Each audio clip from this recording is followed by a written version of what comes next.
और अब प्रेमी के जीवन को समझ लिया तो अब एक कवि का भी जीवन समझ लो कि ये इस कविता की भूमिका ये है कि अगर क्या होता अगर ये मेरी अंतिम कविता होती।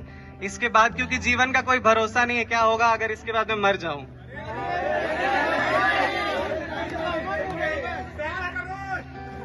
जीने का अब शौक नहीं, कब तक यूं ही जी पाता मैं, इसीलिए अपनी कविता में प्रेम और धोखा खाता मैं। क्योंकि अक्सर लोगों को लगता है कि मतलब अगर मैं प्रेम कविताएं लिख रहा हूँ या दुख भरी कविताएं लिख रहा हूँ तो मेरे साथ धोखा हुआ होगा, लेकिन ऐसा नहीं है। मैं कल्पना में जीता हूँ। तो जीने का अब शौक नहीं, कब तक यूं ही जी पाता मैं, इसीलिए अपनी कविता में प्रेम व धोखा खाता मैं। अपनी रचना खुद ही जीकर औरों को फुसलाता मैं, छोड़ दिया जीवन मैंने, मर के कैसे जी पाता मैं। और फिर दुनिया से एक उम्मीद है कि मतलब मेरे मरने के बाद मैं क्या उम्मीद कर रहा हूँ दुनिया से, कि आशा है एक कलाकार का मान कभी भी मरे नहीं, जो मुझसे नाराज थे वो अब और नाराज रहे नहीं।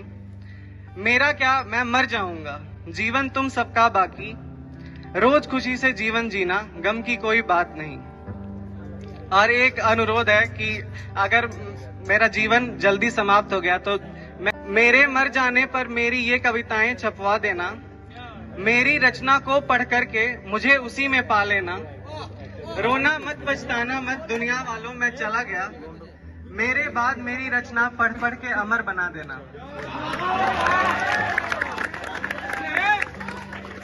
और जैसे पहले प्रेम की बात हुई थी, अभी कविता की बात हो रही है, तो अब उन दोनों को एक साथ पेश करता हूं कि कविता होती प्रेम कवि का, प्रेम ये तुम भी पा लेना, मेरी रचना अपनी कहकर जग में अमर बना देना।